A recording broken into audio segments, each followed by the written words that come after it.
Bismillahirrahmanirrahim. Assalamualaikum warahmatullahi wabarakatuh. Alhamdulillah, ketemu lagi kita dalam video kali ini, yang mana kita akan menyambung pembelajaran kita dalam mata pelajaran Lughatul Arabiyah,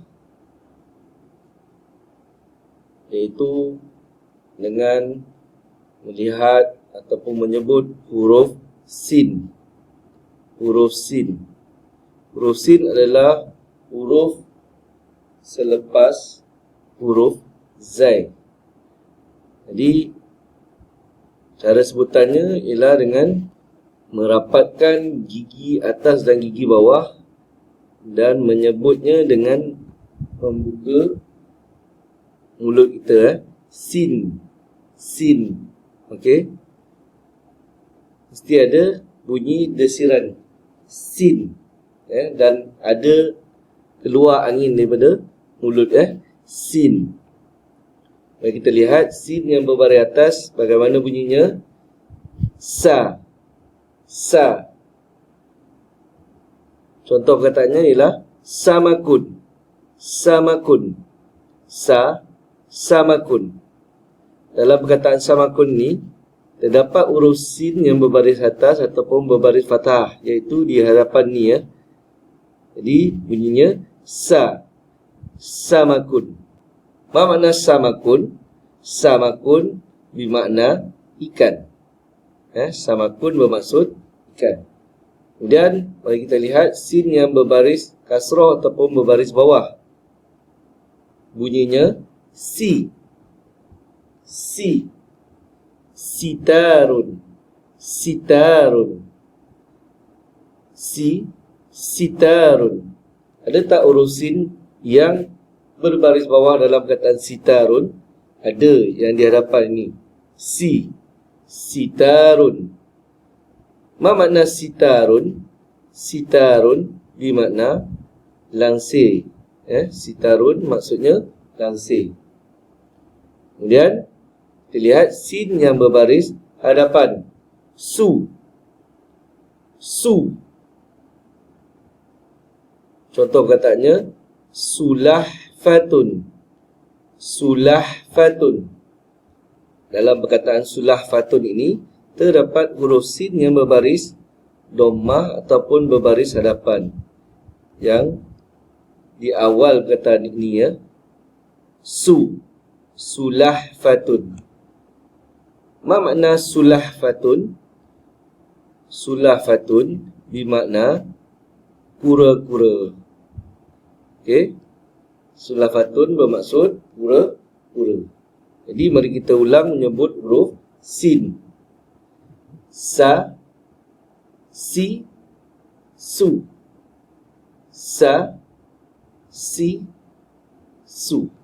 Jadi begitulah cara menyebut huruf sin dalam pelbagai baris.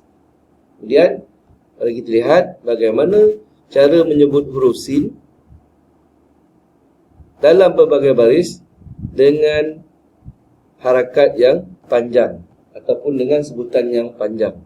Mari kita lihat yang pertama, sa. Sa. Kenapa sa ini disebut dengan panjang? Kerana selepasnya terdapat huruf alif yang tidak berbaris yang menjadikannya disebut dengan panjang. Sa. Contoh perkataannya sa'atun. Sa'atun.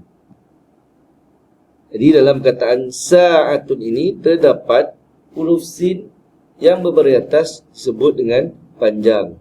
Yang berwarna merah ini. Sa'atun. Baik. Apa makna sa'atun? Sa'atun bermakna jam. Sa'atun bermaksud jam. Kemudian kita lihat pula sin yang berbaris bawah disebut dengan panjang. Si. Si. Kenapa disebut dengan panjang? Kerana selepasnya terdapat huruf ya yang tidak berbaris. Si. Si nama. Si nama. Kalau kita lihat dalam kataan si nama ini terdapat huruf sin yang disebut dengan panjang, iaitu di awal perkataan ini. Si nama. Si. Sinama. Baik. Ma makna sinama? Sinama bermakna panggung wayang. Panggung wayang disebut sinama. Kemudian sin yang berbaris hadapan disebut dengan panjang. Su. Kenapa su ini disebut dengan panjang? Kerana selepasnya terdapat waw yang tidak berbaris. Dan sebutannya sukun.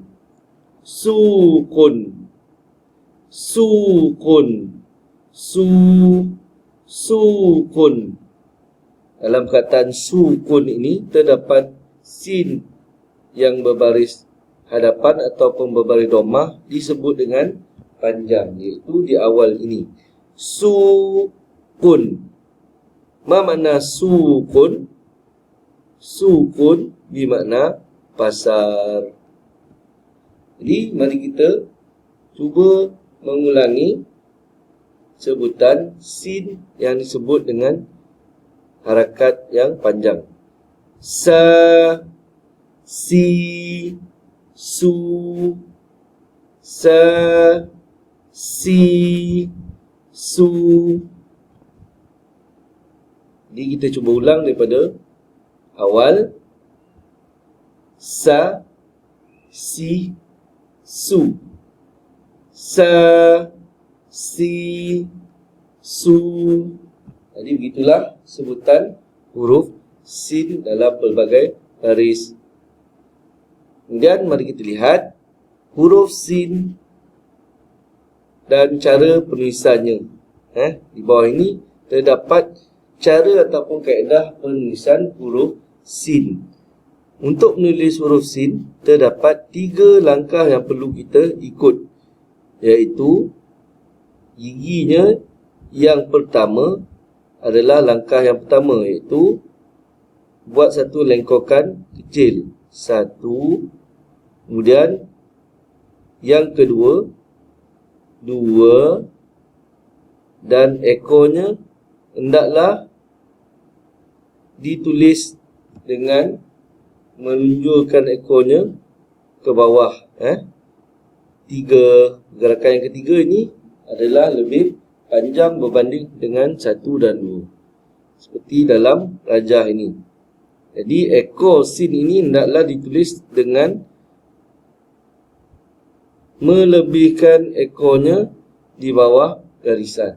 Bermakna ekor sin hendaklah ditulis di bawah garisan. Mari kita cuba. 1, 2, dan 3. Kemudian mari kita lihat huruf yang berikutnya ialah huruf shin. Shin.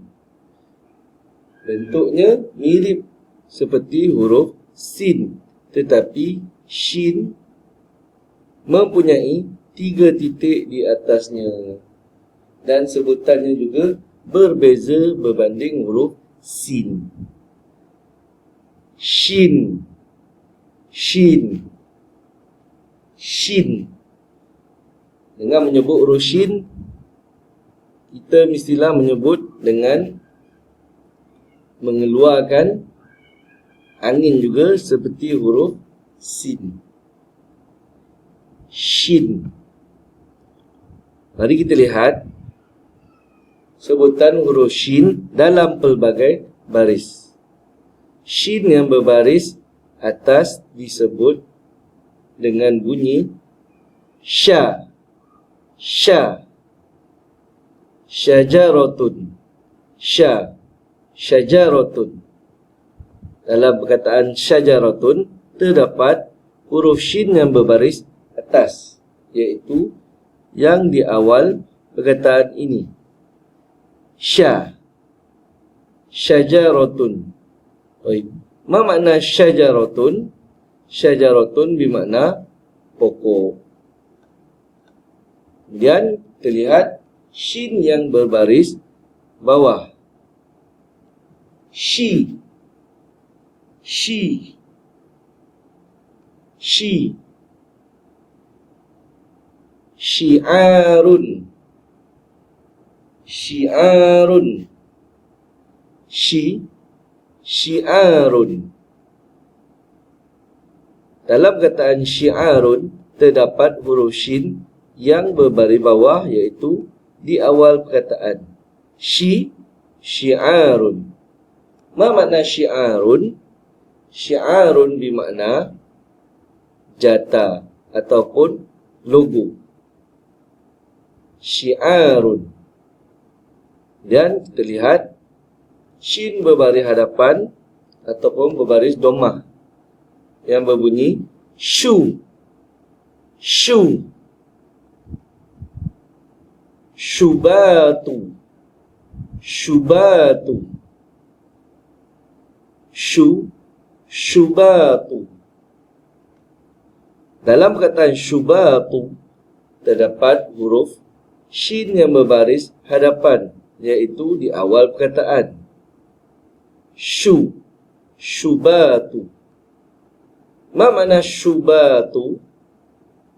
Syubatu bermakna Februari. Jadi mari kita ulang sebutan huruf shin dalam pelbagai baris. Sya, shi, syu. Sya, shi, syu.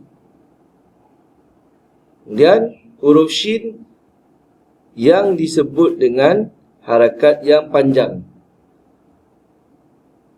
Sya. Kenapa sya ini disebut dengan panjang? Kerana selepasnya terdapat huruf alif yang tidak berbaris, maka ia disebut dengan panjang. Syahinatun. Syahinatun. Dalam perkataan syahinatun terdapat shin yang berbaris atas disebut dengan panjang, iaitu di awal perkataan ini. Syahinatun. Ma makna syahinatun? Syahinatun bermakna lori. Kemudian shin berbaris bawah yang disebut dengan panjang. Shi. Mengapa shi ini disebut dengan panjang? Kerana selepasnya terdapat huruf ya yang tidak berbaris. Jadi sebutannya shikun.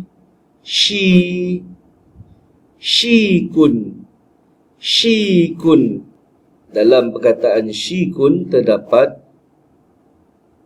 huruf shin yang berbaris bawah disebut dengan panjang, iaitu di awal perkataan ini. Shikun. Ma makna shikun? Shikun bermakna cek. Kemudian kita lihat pula shin yang berbaris hadapan disebut dengan panjang. Syu. Mengapa syu ini disebut dengan panjang? Syu ini disebut dengan panjang kerana selepas huruf shin ini terdapat huruf waw yang tidak berbaris, maka ia perlulah disebut dengan panjang. Syura.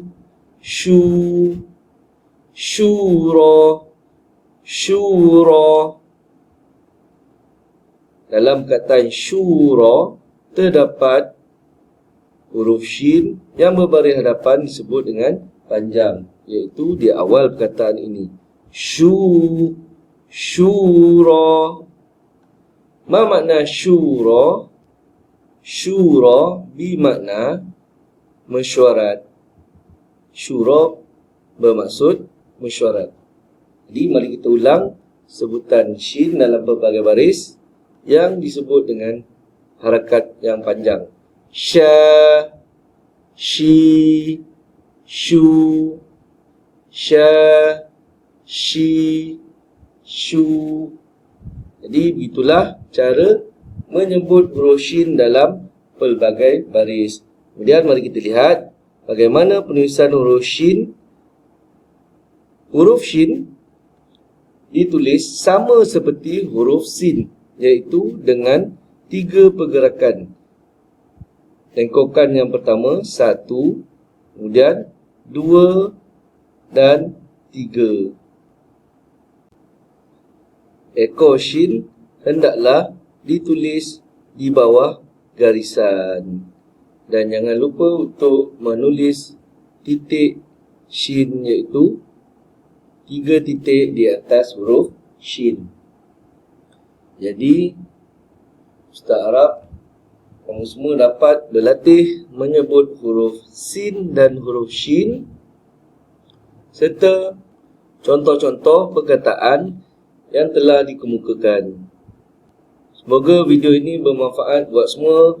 Aku qauli hadza wa astaghfirullah li wa lakum. Assalamualaikum warahmatullahi wabarakatuh.